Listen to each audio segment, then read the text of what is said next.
Hello friends, नमस्कार। मैं मनीषा, स्वागत है आपका एमएलटी एजुकेशन पॉइंट पर।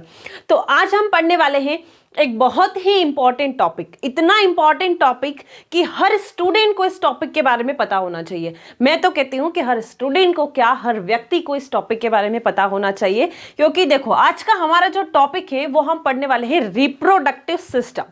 रिप्रोडक्टिव सिस्टम और रिप्रोडक्शन से हम समझे तो प्रजनन। ठीक है, देखो पढ़ाने से पहले ये बात जरूर कहूंगी कि वीडियो को लाइक करना ना भूले, सब्सक्राइब करना ना भूले और शेयर करना बिल्कुल ना भूले। तो बात कर रहे थे कहाँ की, कि प्रजनन की। हर जीव प्रजनन करता है, कुछ जीवों को छोड़कर। तो देखो प्रजनन, कुछ जीव सेक्सुअली रिप्रोडक्शन करते हैं, कुछ एसेक्सुअली करते हैं। अगर ह्यूमन की बात करें तो ह्यूमन सेक्सुअली रिप्रोडक्शन करता है, सेक्सुअल रिप्रोडक्शन करता है।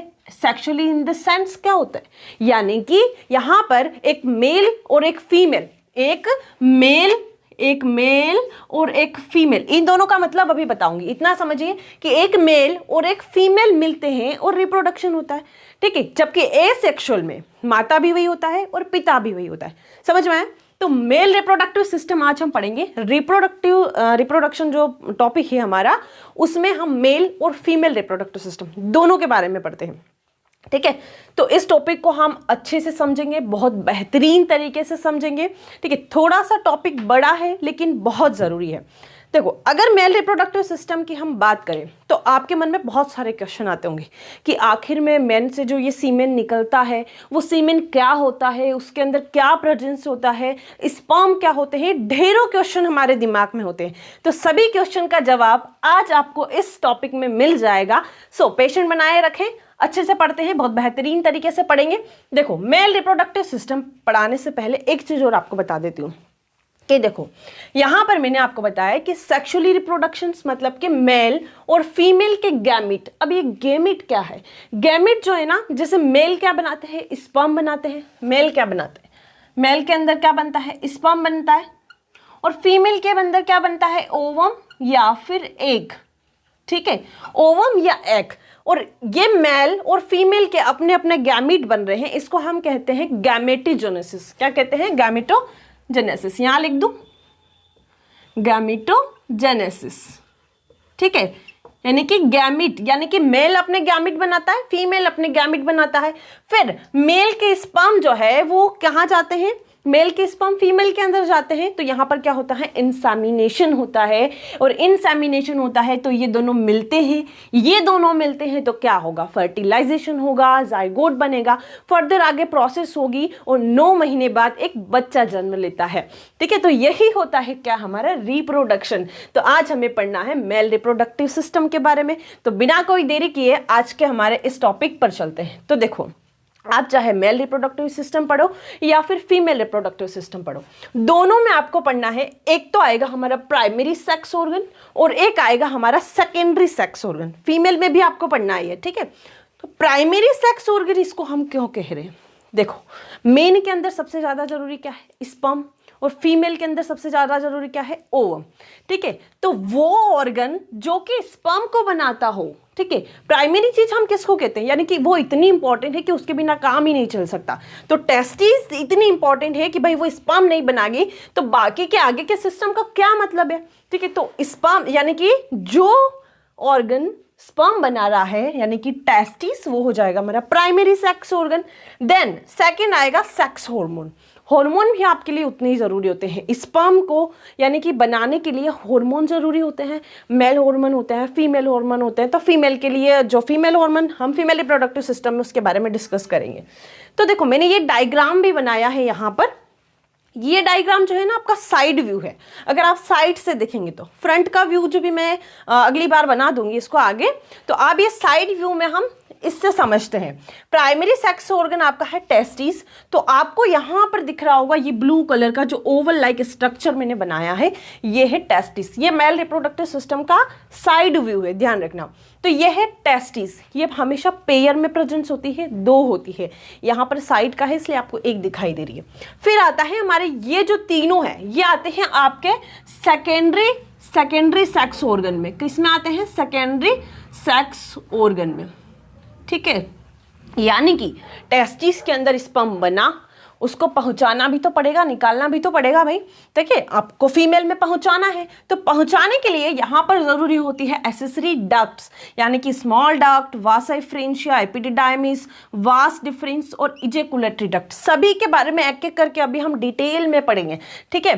फिर आती है एक्सेसरी ग्लैंड्स, यानी कि ये काम करेंगी ट्रांसपोर्टेशन का, ले जाने का काम करेगी। देखो हमने देखा अभी टेस्टिस, टेस्टिस के बाद आएगी हमारी स्मॉल डक्ट, यानी कि टेस्टिस के अंदर क्या बना, स्पर्म बना। स्पर्म जो है यहाँ से स्मॉल डक्ट होती है अंदर, जब हम टेस्टिस के बारे में पढ़ेंगे तो आपको बताऊंगी। ये लेकर जाएगी, फिर जाएगी एपिडिडाइमिस में, एपिडिडाइमिस से होते हुए यहाँ पर वास डिफरेंस, ठीक है, वासा एफरेंशिया होती है आगे, अभी टेस्टिस के बारे में देखेंगे तो आपको पता चल जाएगा। फिर एपिडिडाइमिस से वो जाएगी वास डिफरेंस में, वास डिफरेंस से फिर वो जाएगी इजेकुलेटरी डक्ट में, और यहाँ से पेनिस के थ्रू होती हुई वो बाहर निकल जाएंगे स्पर्म। इतना समझ में आ रहा है, ठीक है। अब एक्सेसरी ग्लैंड की बात करें तो सेमाइनल वेसिकल, प्रोस्टेट ग्लैंड और काउपरी ग्लैंड्स, ये तीनों ग्लैंड्स हमें पढ़नी है। फर्स्ट है सेमाइनल वेसाइकल, सेकंड है आपको यहाँ पर दिख रही होगी प्रोस्टेट ग्लैंड, ये रही, ठीक है। थर्ड एक छोटी सी ग्लैंड आपको दिख रही है bulbo urethral gland. Seminal vesicle जो है वो दो में यानी कि पेयर में होती है, प्रोस्टेट ग्लैंड जो है वो आपकी एक होती है, और काउपर ग्लैंड्स आपकी ये भी पेयर में होती है, दो होती है। फिर एक्सटर्नल जेनेटिया, बाहर की तरफ जो है वो है पेनिस, इस पेनिस के बारे में भी हमें पढ़ना है। तो आज के टॉपिक में इन सब के बारे में हमें जानना है एक एक करके। सो ये आपको समझ में आ गया, ये है आपकी टेस्टिस, यहाँ स्पर्म बनते हैं जो कि प्राइमरी सेक्स ऑर्गन है। यहाँ से जो सीमेन है, सीमेन क्या होता है बताएंगे आगे। तो स्पर्म जो है यहाँ से होते हुए वो इस तरीके से यहाँ पर निकल जाते हैं। देखो मेल के अंदर यूरिन का मार्ग भी एक ही होता है, मेल के अंदर यूरिन का मार्ग भी एक ही होता है, और सीमेन का मार्ग जो है वो भी एक ही होता है, जबकि फीमेल के अंदर जो है वो यूरिन का मार्ग अलग होता है, ठीक है। तो ये एक ही होता है, तो क्या यूरिन और सीमेन साथ में आएंगे? नहीं आते हैं, वो अभी मैं आपको आगे बताऊंगी। सो स्टार्ट करें टेस्टिस से, हमारे प्राइमरी सेक्स ऑर्गन से, जो कि सबसे इंपॉर्टेंट ऑर्गन है। अभी मैंने आपको बताया कि टेस्टिस क्या है, प्राइमरी सेक्स ऑर्गन किसका, मेन का। मेन के अंदर प्राइमरी सेक्स ऑर्गन कौन है, टेस्टिस है। तो टेस्टिस क्या काम करती है, क्योंकि वो गैमीट्स बनाती है, वो स्पर्म बनाती है, इसीलिए उसको हम प्राइमरी सेक्स ऑर्गन कहते हैं। थोड़ा सा इसके स्ट्रक्चर के बारे में हम देखते हैं कि टेस्टी का शेप जो है वो कैसा होता है। ओवल लाइक स्ट्रक्चर होता है, ओवल शेप होता है, पेयर में होती है। कितनी होती है? दो होती है। अभी मैंने आपको डायग्राम बताया था, वो साइड व्यू था, अभी मैं आपको फ्रंट व्यू बताऊंगी, ठीक है। तो शेप कैसा होता है, ओवल शेप, पेयर में होता है, प्लस पिंक कलर की होती है। कैसी होती है? पिंक होती है। साइज की बात करें हम तो लेंथ इसकी कितनी होती है? 5 सेंटीमीटर इसकी लेंथ होती है, विड्थ होती है इसकी 3 सेंटीमीटर। वेट देखें तो 15 to 19 ग्राम इसका वजन होता है। ये याद रखना है आपको, सारी चीजें एग्जाम में क्वेश्चन इसमें से बनते हैं। लोकेशन भाई सबसे इंपॉर्टेंट बात कि आखिर में ये टेस्टिस जो है वो कहाँ प्रेजेंट होती है। तो टेस्टी प्रेजेंट होती है एक पाउच लाइक स्ट्रक्चर, एक थैलीनुमा स्ट्रक्चर, यानी कि बाहर लटकती हुई स्किन में, जिसे हम कहते हैं स्क्रोटम। क्या कहते हैं? स्क्रोटम। ये यहाँ पर विड्थ 3 सेंटीमीटर लिखी हुई है, मैं इसको हटा रही हूँ, ठीक है। ये विड्थ हटा रही हूँ क्योंकि यहाँ पर अपन स्ट्रक्चर बनाएंगे स्क्रोटम का, ठीक है। तो टेस्टिस प्रेजेंट होती है एक पाउच लाइक स्ट्रक्चर में, जिसे हम स्क्रोटम कहते हैं, और ये थैलीनुमा स्ट्रक्चर आपकी बॉडी के बाहर प्रेजेंट होता है। आपके मन में क्वेश्चन आना चाहिए कि ऐसा क्या जरूरी है भाई कि ये बाहर प्रेजेंट है, अंदर भी तो हो सकता है ना। इसलिए ये बाहर प्रेजेंट है क्योंकि ये टेम्परेचर को मेंटेन करके रखता है for spermatogenesis. Spermatogenesis means sperm के फॉर्मेशन के लिए ये टेम्परेचर को मेंटेन करके रखता है। So scrotum is a pouch like structure present outside the body for maintain temperature. इसके अंदर क्या प्रेजेंट है? वो लाइक टेस्टिस प्रेजेंट है। अब देखो कौन सा टेम्परेचर, क्या टेम्परेचर में हम कुछ समझ में नहीं आ रहा, बताती हूँ कि आपके बॉडी के टेम्परेचर से कितना, आपके बॉडी के टेम्परेचर से 2 to 2.5, कितना 2 to 2.5 डिग्री सेल्सियस लोअर, आपकी बॉडी के टेम्परेचर से 2 to 2.5 degree Celsius lower temperature पर ही स्पर्म का फॉर्मेशन होता है। और ये टेम्परेचर मेंटेन करके रखता है कौन? स्क्रोटम। स्क्रोटम की आपकी ये जो आपको दीवार दिख रही है ना, ये दीवार आपको दिख रही है बाहर लटकती हुई स्किन, इसको हम कहते हैं डार्टोस मसल। क्या कहते हैं? Dartos muscle. और यही डार्टोस मसल्स टेम्परेचर को मेंटेन करके रखती है कि जब बहुत ज़्यादा ठंड होती है, बाहर क्या है, बाहर बहुत ज़्यादा ठंड है, तो ये डार्टोस मसल क्या होती है कि कॉन्ट्रैक्ट हो जाती है, आपकी बॉडी की तरफ कॉन्ट्रैक्ट हो जाती है जब बाहर बहुत ज़्यादा ठंड है, ठीक है। और जब समर है, ठीक है, समर में क्या होता है कि ये डार्टोस मसल्स है ना, ये बॉडी से यानी कि दूर चली जाती है, थोड़ी सी बॉडी से दूर चली जाती है, ताकि स्पर्म के फॉर्मेशन के लिए ये टेम्परेचर को मेंटेन करके रखें। समझ में आया? अब देखो एक और क्वेश्चन, कितने सारे क्वेश्चन बन रहे हैं देखो, और यही क्वेश्चन आपके एग्जाम में भी पूछे जाते हैं, ठीक है। कि यहाँ पर मैंने लिखा है इंट्रा एब्डोमिनल। इंट्रा एब्डोमिनल का मतलब क्या है कि जब बच्चा माँ के गर्भ में होता है, जब बच्चा माँ के गर्भ में होता है यानी कि फेटल लाइफ में, ये जो टेस्टीज होती है ना, ये एब्डोमेन में ही होती है, टेस्टीज डेवलप एब्डोमेन में ही होती है। लेकिन यानी कि क्या लिखा है मैंने, up to 7th month of pregnancy intra abdominal में इसका डेवलपमेंट होता है टेस्टीज का, और आफ्टर 7th मंथ, 7 महीने के बाद में ये टेस्टीज जो है वो आ जाती है कहाँ, आपकी एक्स्ट्रा एब्डोमिनल यानी कि स्क्रोटम में आ जाती है। अब भाई इस टेस्टीज को कोई तो लेकर आता होगा, ठीक है, ऐसे उड़ के तो आती नहीं होगी, तो इस टेस्टीज को लेकर आती है। यहाँ पर एक कैनाल होती है जिसे हम कहते हैं इन्ग्वीनल कैनाल। यहाँ पर लिखा हुआ है कि इंट्रा एब्डोमिनल से एक्स्ट्रा एब्डोमिनल में यानी कि स्क्रोटम में आफ्टर 7th मंथ ये टेस्टीज जो है एक कैनाल के थ्रू आती है जिसे हम इन्ग्वीनल कैनाल कहते हैं। सो आई होप आपको ये क्लियर हुआ होगा। अब यहाँ पर एक बहुत इंपॉर्टेंट बात ये आती है कि कई बार ऐसी कंडीशन हो जाती है, कुछ कंडीशन में होता है कि ये टेस्टीज जो है ना वो एब्डोमेन में ही रह जाती है, स्क्रोटम में यहाँ पर आ ही नहीं पाती है। उस कंडीशन को क्या कहते हैं? उस कंडीशन को हम कहते हैं, मैं यहाँ पर लिख रही हूँ क्रिप्टोरकिडिज्म। ठीक है, ये आपको याद रखना है कि टेस्टिस जो है वो डिसेंड होने में, स्क्रोटम में डिसेंड होने में फेल हो जाती है। डिसेंड यानी कि टेस्टिस एब्डोमेन से, इंट्रा एब्डोमिनल से एक्स्ट्रा एब्डोमिनल आ रही है, स्क्रोटम में आ रही है, इसको हम कहते हैं डिसेंड। ठीक है, तो टेस्टिस जो है वो फेल हो जाती है डिसेंड होने में इन स्क्रोटम, उस कंडीशन को हम कहते हैं क्रिप्टोरकिडिज्म। और जब टेस्टिस यहाँ नहीं आ पा रही है स्क्रोटम में, तो क्या होगा? स्पर्म नहीं बनेंगे। स्पर्म नहीं बनेंगे तो क्या होगा? मेल फर्टाइल नहीं होगा। ठीक है, समझ में आया? तो एक बहुत बड़ा क्वेश्चन आपका यहाँ पर क्लियर हुआ होगा।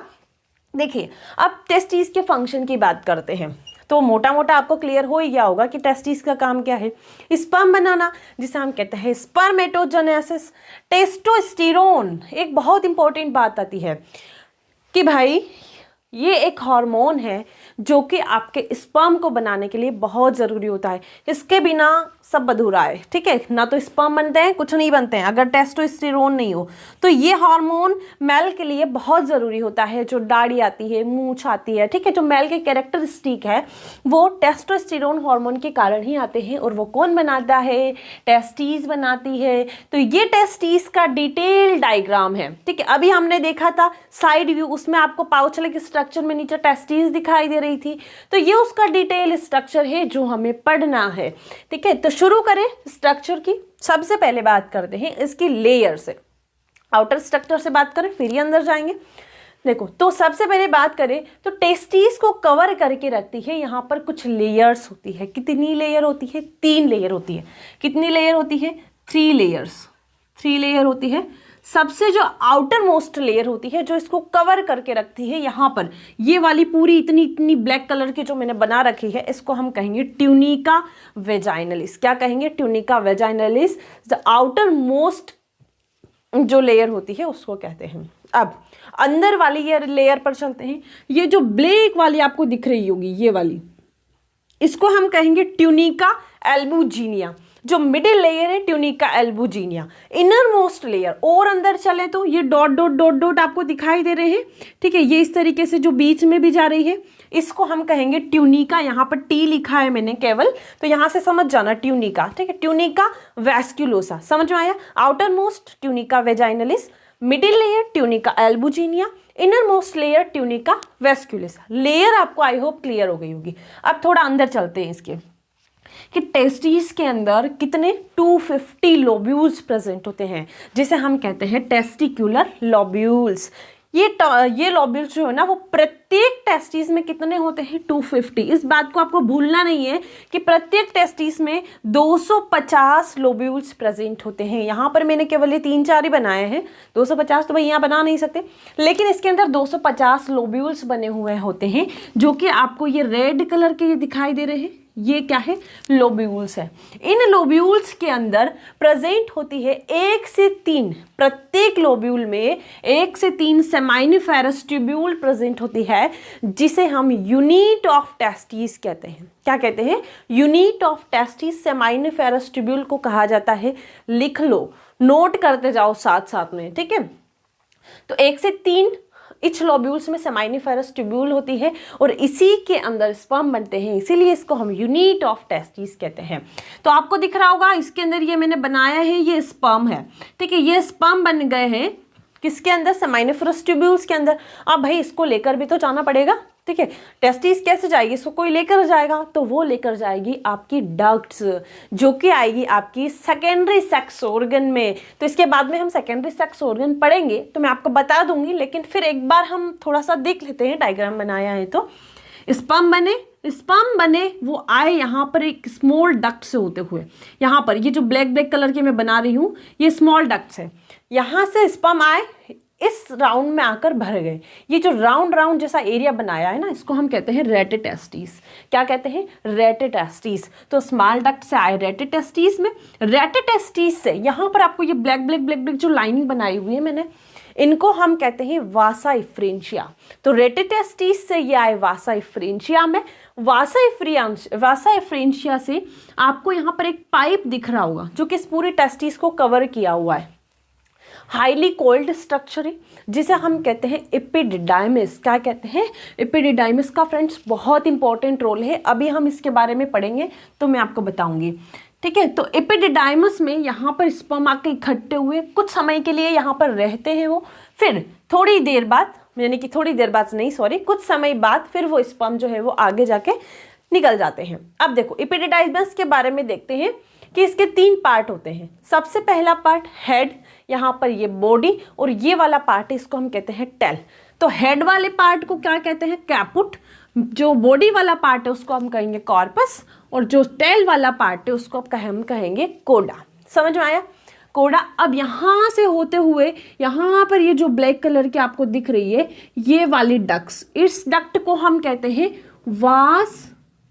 Vas deferens. क्या कहते हैं फ्रेंड्स, वास डिफरेंस। ये वाली डक्ट आपको दिखाई दे रही है, इसके आगे का स्ट्रक्चर मैं आपको आगे वाले डायग्राम में बताऊंगी।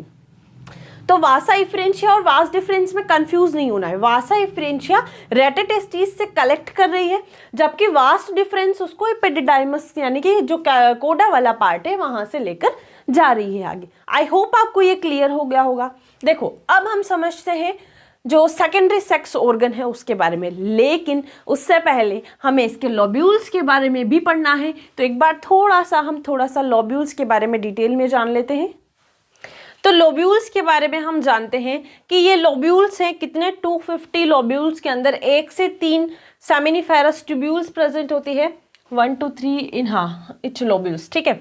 तो यहाँ पर सेमिनिफेरस ट्यूब्यूल्स जो है यहाँ पर प्रेजेंट होती है लोब्यूल्स के अंदर। आपको दिख रहा होगा ये क्या है, सेमाइनिफेरस ट्यूब्यूल्स, और इसी सेमाइनिफेरस ट्यूब्यूल को हमने यहाँ पर उठाकर बड़ा कर दिया है जहाँ पर स्पर्म बन रहे हैं। यहाँ पर मैंने आपको बताया इसके अंदर स्पर्म बन गए। अब बने कैसे हैं, कहाँ पर बने हैं, ये हमें देखना है। तो 1 से 3 सेमाइनिफेरस ट्यूब्यूल्स जो है वो लोब्यूल के अंदर प्रेजेंट होती है। तो ये हमने एक लोब्यूल्स लिया है पूरा, उस लोब्यूल के अंदर हमने ये 3 सेमाइनिफेरस ट्यूब्यूल ली है, ठीक है, जैसे हम यूनिट ऑफ टेस्टिस कहते हैं। अब इसके अंदर चलते हैं, एक एक करके देखते हैं कि यहाँ पर आपको ये जो क्यूब जैसा स्ट्रक्चर दिखाई दे रहा है, क्यूब के जैसा, क्यूब ऐसे ही होते हैं ना, क्यूब के जैसा दिखाई दे रहा है, तो ये क्या है, क्यूबॉइडल एपिथेलियम। जो मॉडिफाइड क्यूबॉइडल एपिथेलियम है ये, इसको हम क्या कहते हैं, मदर सेल भी कहते हैं। क्या कहते हैं, मदर सेल भी कहते हैं, क्योंकि इसी के अंदर स्पर्म का यानी कि जर्म सेल्स का फॉर्मेशन होता है, कंसिस्ट ऑफ स्पर्मेटोगोनिया, यानी कि ये क्या होगी, डिवाइड होगी, इस तरीके से डिवाइड होगी और स्पर्मेटोगोनिया बनाएगी। फिर स्पर्मेटोसाइट बनेंगे, प्राइमरी और सेकेंडरी स्पर्मेटोसाइट बनेंगे। इतना डिटेल में जाने की जरूरत नहीं है, बस आपके नॉलेज के लिए बता रही हूँ, ठीक है। स्पर्मेटोसाइट बनेंगे, फिर यहाँ पर जर्म सेल्स फाइनली बनकर रेडी हो जाएगी। समझ में आया? क्यूबॉइडल एपिथेलियम, जिसे हम यहाँ पर लिख देते हैं जर्मिनल एपिथेलियम भी कहते हैं। क्या कहते हैं? Germinal epithelium. एपिथेलियम ये भी क्या है? एक मॉडिफाइड क्यूबॉइडल एपिथेलियम है जो कि स्पर्म सेल्स बनाता है। यहाँ पर बन गए हैं, रेडी हो गए। अब देखो ये स्पर्म सेल आपको दिख रहा होगा, यहाँ पर एक टाइप का और ये इस तरीके से स्ट्रक्चर दिख रहा है। ये क्या है? कॉलम लाइक स्ट्रक्चर दिख रहा है, इसको हम कहेंगे कॉलमनार एपिथेलियम। क्या कहेंगे? कॉलमनार एपिथेलियम या फिर सर्टोली सेल्स, जो मॉडिफाइड कॉलमनार एपिथेलियम है यही है, ठीक है। तो सर्टोली सेल इसको हम कहेंगे, और क्या कहते हैं इसको? हम नर्स सेल भी कहते हैं। तो यहाँ पर स्पर्म बन गए हैं, यहाँ पर आपके स्पर्म आ गए हैं। तो हेड जो होता है स्पर्म का, ये स्पर्म का क्या है? ये हेड है, और ये क्या है? टेल है। तो स्पर्म का हेड जो होता है वो सर्टोली सेल के अंदर धंसा हुआ होता है। क्यों होता है? इसलिए होता है क्योंकि ये इसको नरिशमेंट प्रोवाइड करती है। स्पर्म सेल के डेवलपमेंट के लिए ये क्या प्रोवाइड करती है? Sertoli cell provide nourishment. क्या प्रोवाइड करती है? नरिशमेंट प्रोवाइड करती है। और स्पर्म सेल को जो खराब कर दे, यानी कि यहाँ पर जो आलतू फालतू की चीज़ें होती है जिनकी ज़रूरत नहीं है, जो स्पर्म सेल को खराब कर सकती है, उनको भी खा जाती है कौन? सर्टोली सेल्स, या फिर जिसे हम नर्स सेल भी कहते हैं। इतना समझ में आया? अब देखिए, हमने देखा कि 1 से 3 सेमाइनिफेरस ट्यूब्यूल प्रेजेंट होती है। अब इन सेमाइनिफेरस ट्यूब्यूल्स के बीच में, यहाँ पर इन सेमाइनिफेरस के ट्यूब्यूल्स के बीच में यहाँ पर प्रेजेंट होता है इंटरस्टिशियल स्पेस। क्या प्रेजेंट होता है? यहाँ पर लिख लेते हैं हम इंटरस्टिशियल स्पेस। और इसी इंटरस्टिशियल स्पेस के बीच में प्रेजेंट होती है इंटरस्टिशियल सेल। स्पेस के बीच में इंटरस्टिशियल सेल प्रेजेंट होती है जिसे हम लिडिक सेल कहते हैं। और ये इंपॉर्टेंट होती है आपके वो हार्मोन बनाने में जिसे हम कहते हैं मेल सेक्स हार्मोन, टेस्टोस्टेरोन। ठीक है, टेस्टोस्टेरोन हार्मोन बनाने के लिए कौन रिस्पॉन्सिबल होती है? Leydig cell. और यही मेल सेक्स हार्मोन बनाती है। और ये मेल सेक्स हार्मोन कितना ज़रूरी होता है आपको पता ही है, स्पर्म के फॉर्मेशन के लिए। जो कैरेक्टरिस्टिक है मेल के, दाढ़ी, मूछ वगैरह ये सब आना, उनके लिए ज़रूरी होता है। बीच वाला जो पार्ट है ना, इसको हम क्या कहते हैं? ल्यूमेन कहते हैं। समझ में आ गया? क्यूबॉइडल एपिथेलियम जिसे हम जर्मिनल एपिथेलियम कहते हैं, मदर सेल कहते हैं, क्योंकि ये क्या बनाती है? स्पर्म सेल बनाती है। क्या बनाती है फ्रेंड्स? स्पर्म सेल्स बनाती है। फिर यहाँ पर पास में मॉडिफाइड कॉलमनर एपिथेलियम प्रेजेंट होती है जिसके अंदर स्पर्म का हेड धंसा हुआ होता है। इसे हम सर्टोली सेल कहते हैं, जो कि मॉडिफाइड कोलमनर एपिथेलियम होती है। और ये स्पर्म सेल को नरिशमेंट प्रोवाइड करती है, प्लस यहाँ की आलतू फालतू की चीज़ों को इंगल्फ कर लेती है, खा लेती है। इन सेल के बीच में, यानी कि सेमाइनिफेरस ट्यूब्यूल के बीच में एक स्पेस प्रेजेंट होता है जिसे हम इंटरस्टिशियल स्पेस कहते हैं। और यहाँ पर लिडिक सेल प्रेजेंट होती है जो कि टेस्टोस्टेरोन को क्या करती है? सिक्रीट करती है, टेस्टोस्टेरोन हार्मोन बनाती है। तो कभी भी एग्जाम में क्वेश्चन पूछा जाए कि टेस्टोस्टेरोन हार्मोन कौन सिक्रीट करता है, तो लिडिक सेल, और वो कहाँ पर प्रेजेंट होती है? इंटरस्टिशियल स्पेस में प्रेजेंट होती है। आई होप आपको ये क्लियर हुआ होगा। अब हम इसके डक्ट्स के बारे में देख लेते हैं, और इसका जो फ्रंट वाला व्यू है डायग्राम मेल रिप्रोडक्टिव सिस्टम का, वो भी हम देख लेते हैं। और आप नोट्स की चिंता बिल्कुल मत कीजिए, क्योंकि नोट्स आपको हमारे टेलीग्राम ग्रुप पर मिल जाएंगे। MLT एजुकेशन पॉइंट जो टेलीग्राम ग्रुप है वो ज्वाइन कीजिए, वहां पर आपको नोट्स मिल जाएंगे। तो प्राइमरी सेक्स ऑर्गन के बारे में हमने पढ़ लिया। सेकेंडरी सेक्स ऑर्गन में सबसे पहले हम क्या पढ़ेंगे? एक्सेसरी डक्ट्स, यानी कि प्राइमरी सेक्स ऑर्गन टेस्टिस ने स्पर्म बना दिए हैं। अब उन स्पर्म को बाहर लेकर कौन जाएगा? यही डक्ट्स लेकर जाएगी। तो इनका काम क्या होगा? ट्रांसपोर्टेशन का। देखो यहाँ देखिए, ये मैं आपको बता रही थी ना कि फ्रंट व्यू बताऊंगी, ये मैंने आपको यहाँ आपके लिए यहाँ पर वो डायग्राम भी बना दिया है। देखिए इसको ध्यान से, इसमें एक एक चीज मैंने लिखी हुई है। जैसे हमने साइड का व्यू देखा था कि एक टेस्टिस थी, यहाँ पर कितनी टेस्टिस है? 2 टेस्टिस है। इसी प्रकार आगे इनको देखते जाएंगे। पहले हम एक्सेसरी डक्ट पर आते हैं। इनका काम क्या होता है? ट्रांसपोर्टेशन का। सबसे पहले कौन सी डक्ट जो है वो स्पर्म को कैरी करती है? सबसे पहले कौन लेती है स्पर्म को? कहाँ से लेती है? यानी कि लोब्यूल्स के अंदर क्या प्रेजेंस है? सेमाइनिफरस ट्यूब्यूल्स। उन्होंने स्पर्म बनाए, लिए किसने? स्मॉल डक्ट ने। स्मॉल डक्ट से फिर आती है वो रेटिटेस्टिस में। रेटिटेस्टिस क्या है? Network of ducts. यानी कि यहाँ देखिए आप, ये सारी स्मॉल डक्ट मिली, सारी स्मॉल डक्ट मिली और इन्होंने क्या बना दिया? यहाँ पर एक ऐसा बना दिया और इसके अंदर स्पर्म है और इसी को हम क्या कहते हैं? रेटिटेस्टिस। ये क्या है? रेटिटेस्टिस, जो कि नेटवर्क ऑफ डक्ट। अब वहां से जाएगा कौन लेकर? Vasa efferentia. Vasa efferentia 10 to 15 number यहाँ पर आपको दिख रही है, ये मैंने ब्लैक ब्लैक बनाई है, अभी हमने प्रीवियस डायग्राम में भी देखा था। वासा एफ्रेंशिया टेस्टिस है। अब यहाँ तक देखो, यहाँ तक आप देखिए, यहाँ तक वासा एफ्रेंशिया से अंदर, यानी कि ये कहाँ पे थे? आपकी टेस्टिस के अंदर। अब टेस्टिस से कभी एग्जाम में क्वेश्चन आ जाए कि टेस्टिस से बाहर स्पर्म को कौन लेकर आता है, तो वासा एफ्रेंशिया लेकर आती है, जो कि 10 to 15 ही नंबर होती है। स्पर्म को टेस्टिस से लेकर जाती है बाहर, आउटसाइड द टेस्टिस। कहाँ पर? एपिडिडाइमस में। अब देखो, एपिडिडाइमस का है ना बहुत इंपॉर्टेंट रोल है। क्या रोल है देखते हैं। तो यहाँ पर आपको टेस्टिस के ऊपर बिल्कुल सटा हुआ हाईली कोल्ड स्ट्रक्चर दिखाई दे रहा है, एक पाइप जैसा दिखाई दे रहा है, जिसे हम कहते हैं एपिडिडाइमिस, और इसे कहते हैं highly cold structure, temporary store of sperm. ये इसके अंदर काम क्या होता है कि इस एपिडिडाइमिस के अंदर स्पर्म का फॉर्मेशन होके एपिडिडाइमिस के अंदर टेम्परेरी स्टोर होता है। कब तक होता है? 1 वीक तक, यानी कि 1 सप्ताह तक यहाँ पर स्टोर होता है। देन फिर वो स्पर्म जो है वो चले जाते हैं आगे। क्या जरूरत है भाई यहाँ स्टोर करने की? डायरेक्ट भी तो भेज सकते हैं। इसका काम इसलिए क्योंकि ये क्या करता है, उसको स्पर्म जो है, स्पर्म जो कि टेस्टिस से आए हैं, उनको क्या बनाता है? मैच्योर करता है। यानी कि मैच्योरेशन के लिए ज़रूरी है। अभी तक स्पर्म जो है वो मूव नहीं होते थे, अभी तक स्पर्म जो है वो मूव नहीं हो रहे थे। एपिडिडाइमिस में गए, यहाँ पर उनका मैच्योरेशन हुआ, यहाँ पर इनको कैल्शियम मिला और स्पर्म जो है वो क्या करने लग गए? मूव करने लग गए। अब समझ में आया एपिडिडाइमस का काम क्या है कि यहाँ पर उसको मैच्योरेशन के लिए वो 1 वीक तक स्टोरेज रहते हैं, टेम्परेरी स्टोर होता है। ठीक है, स्पर्म के मैच्योरेशन के लिए यहाँ पर इसको कैल्शियम और भी बहुत सारी चीज़ें दी जाती है।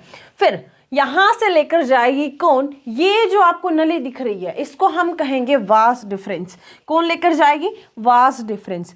वास डिफरेंस आपके लेकर जाएगी, यहाँ पर एक स्ट्रक्चर आपको दिखाई दे रहा होगा, ये ऐसा, इसको हम कहेंगे एम्प्यूला। अब देखो, यहाँ पर टेम्परेरी स्टोरेज हो रही थी, यहाँ पर इसकी परमानेंट स्टोरेज होगी। यानी कि जब एजेकुलेशन होता है, एजेकुलेशन के टाइम इस एम्प्यूला से यहाँ पर स्टोरेज हो गया, मैच्योरेशन हो गया, यहाँ से एम्प्यूला में आ गया, परमानेंट स्टोरेज हुआ।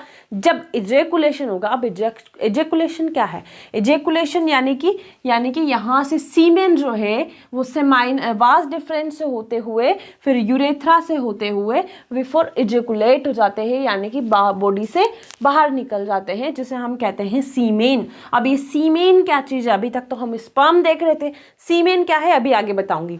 यहाँ पर आए एम्प्यूला में, एम्प्यूला से आगे यानी कि ये सारी डक्ट्स जो है अब मिल जाती है किससे? ग्लैंड्स है। यानी कि हम पढ़ेंगे इसके बाद में एक्सेसरी ग्लैंड्स। अब इन ग्लैंड्स का काम क्या होता है बताऊंगी, पहले नाम देख लीजिए। एम्प्यूला आया, यहाँ पर एक ग्लैंड से मिला जिसका नाम है सेमाइनल वेसाइकल। सेमाइनल वेसाइकल के अंदर बहुत सारा फ्लूइड भरा हुआ रहता है, तो ये अपना फ्लूइड दे देता है। फिर यहाँ से आ रही थी वास डिफरेंस, ठीक है, और सेमाइनल वेसाइकल से यहाँ से ये इस ग्लैंड से मिल जाती है, और इसी को हम क्या कहते हैं? Common ejaculatory duct. क्या कहते हैं? कॉमन एजेकुलेटरी डक्ट, जिसमें वास डिफरेंस और सेमाइनल वेसाइकल की डक्ट्स जो है वो मिल जाती है, उसको हम कॉमन एजेकुलेटरी डक्ट कहते हैं। देन आगे देखिए, सेमाइनल वेसाइकल जो कि पेयर में होती है, कितनी होती है? 2।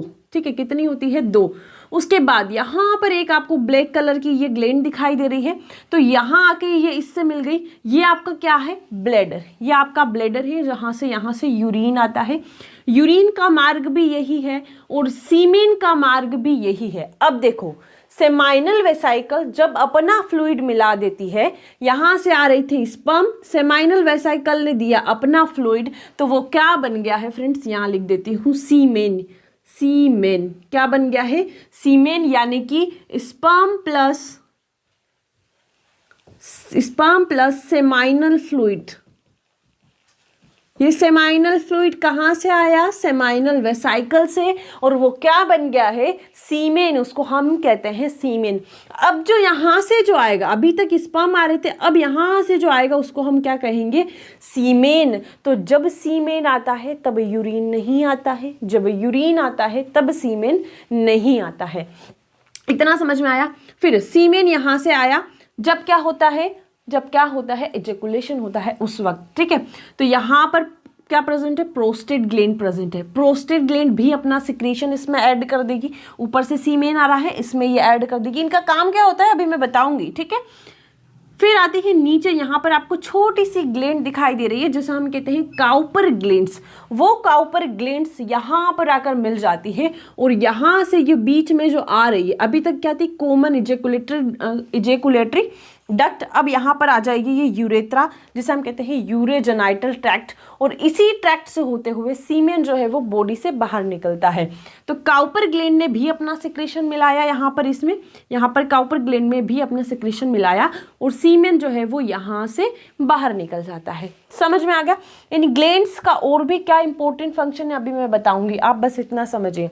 ठीक है, तो ये पेडिडाइमस है, ये टेस्टिस है, ये यूरेथ्रा है। ठीक है, ये यूरिनरी ब्लैडर है, यहाँ पर ये एम्पुला है, सेमाइनल वेसाइकल, फिर प्रोस्टेट ग्लैंड, फिर काउपर ग्लैंड्स, फिर ये हो गया यूरेथ्रा जहाँ से यूरिन भी बाहर निकलता है।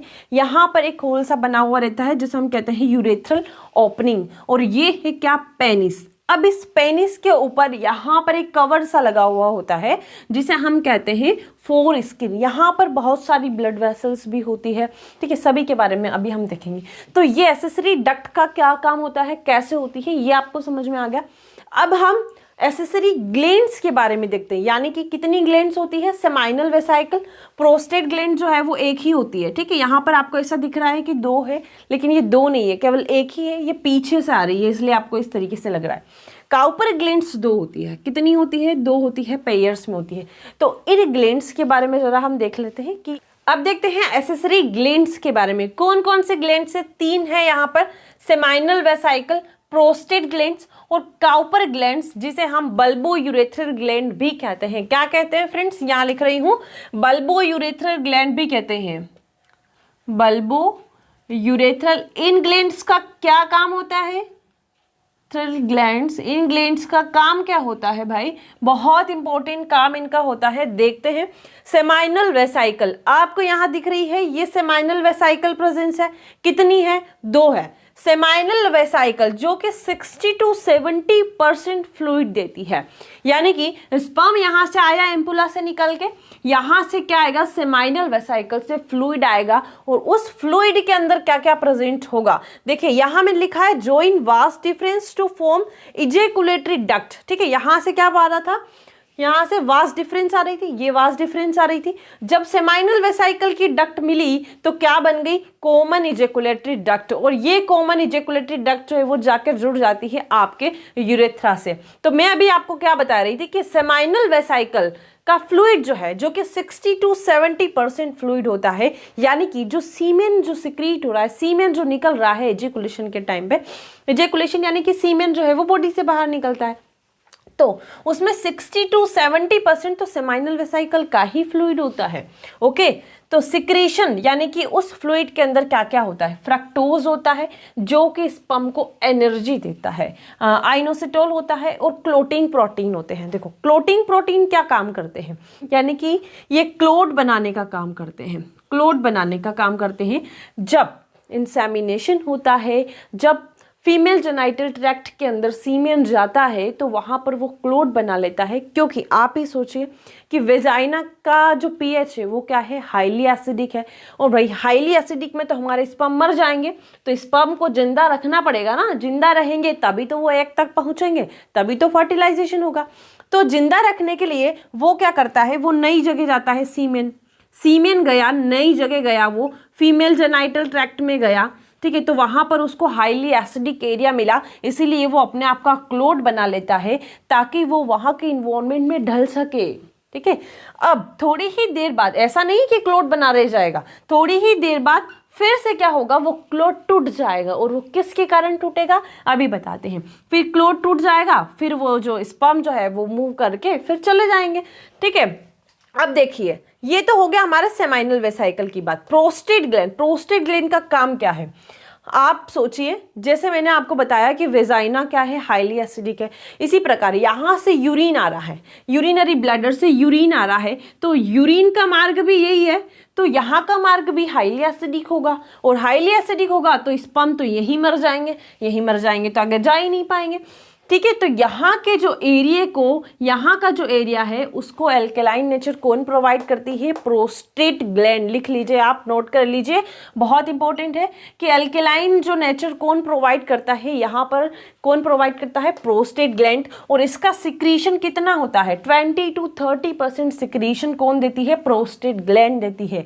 और ये क्या करती है, कैल्शियम सिक्रीट करती है, और क्या करती है, एंजाइम सिक्रीट करती है, जिसका नाम है फाइब्रिनोलाइसिन। क्या नाम है, फिब्रिनोलाइसिन।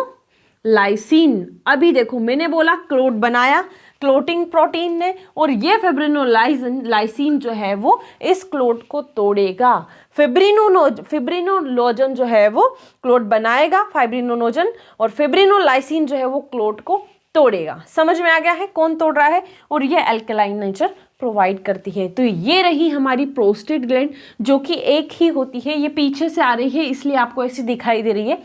तो यहाँ से स्पर्म आए, यहाँ से सेमाइनल वेसाइकल ने अपना फ्लूइड दिया, कॉमन इजैकुलेटेड डक्ट होते हुए यहाँ पर आया, यहाँ से क्या हुआ, प्रोस्टेट ग्लैंड ने अपना सिक्रीशन दे दिया, प्रोस्टेट ग्लैंड ने अपना सिक्रीशन दिया, यहाँ के मार्ग को उसने पूरा एल्केलाइन बना दिया।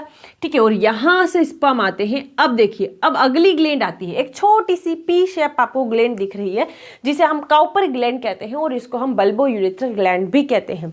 इस ग्लैंड का काम क्या होता है कि जब इंसेमिनेशन होता है तो ये क्या करती है, यहाँ पर एक लुब्रिकेशन, यानी कि मैंने लिखा है यहाँ पर लुब्रिकेटिंग एजेंट जो है वो सिक्रीट करती है, यहाँ के एरिया को पूरा लुब्रिकेट कर देती है। बिफोर इंसेमिनेशन, जब इंसेमिनेशन होता है तो उससे पहले ये क्या करती है, एक लुब्रिकेटिंग एजेंट जो है वो सिक्रीट करती है, यहाँ पर एक चिकना पदार्थ सिक्रीट करती है, ताकि फीमेल जेनाइटल ट्रैक्ट को और मेल जेनाइटल ट्रैक्ट को इंसेमिनेशन के समय कोई नुकसान ना हो। ठीक है, समझ में आ गया। पी शेप्ड की होती है, स्मॉल ग्लैंड होती है, कितनी होती है, 2 होती है, इतना आपको समझ में आ गया।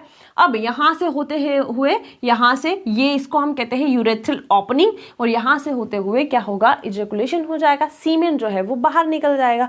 ये आपका क्या है, ये है पेनिस, यहाँ पर आपको दिख रहा होगा, ये है पेनिस। ऊपर एक कवर होता है जिसे हम कहते हैं फोर स्किन। ओके, यहाँ पर जो है बहुत सारी ब्लड वेसल्स होती है। ये इस तरीके से अगर हम इसका जो है वो सेपरेट जो है वो डायग्राम बनाकर देखें तो यहाँ पर बहुत सारी ब्लड वेसल्स होती है, और यहाँ पर ये होती है यूरेथ्रल ओपनिंग, और यहाँ से यूरिन और सीमेन जो है वो बाहर निकलता है। अब देखिए सीमेन क्या चीज़ है, मैंने आपको बताया है। सीमेन क्या है, सीमेन क्या है, सेमाइनल प्लाज्मा,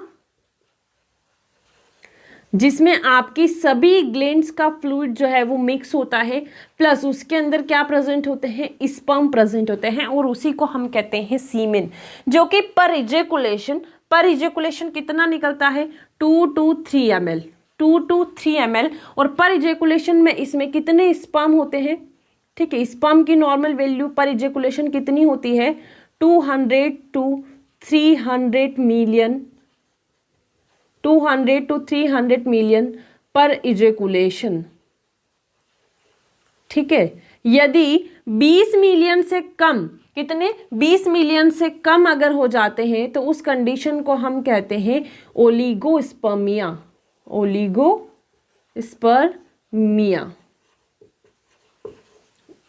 और इस कंडीशन में जो मैन है वो फर्टाइल नहीं हो पाता है। ठीक है, तो समझ में आ गया, 200 to 300 मिलियन जो है वो स्पर्म प्रेजेंट होते हैं पर इजैकुलेशन। अब देखिए 200 to 300 मिलियन में कितने, 60% तो कितना है उनका नॉर्मल साइज और शेप होना चाहिए। कितना होना चाहिए, 60%, आपको यहाँ दिखाई नहीं दे रहा होगा, 60 to 70% जो है वो नॉर्मल साइज और शेप होनी चाहिए, और 40%, इस 60% में से कितना, 60% लिख लेते हैं, 60% उसका नॉर्मल साइज एंड शेप होना चाहिए, फर्टाइल के लिए बोल रही हूँ मैं, और 40% कितना, 40% जो है, इस 60% में से 40% जो है वो मोटाइल स्पर्म होने चाहिए, तभी जो है वो पर्सन फर्टाइल हो पाता है। ठीक है, समझ में आ गया? तो आई होप आपको ये बहुत सारे कॉन्सेप्ट जो है आपके क्लियर हुए होंगे। तो आज की क्लास में हमने पढ़ा मेल रिप्रोडक्टिव सिस्टम के बारे में। मिलते हैं अगली क्लास में, बने रहिए हमारे साथ। Thank you.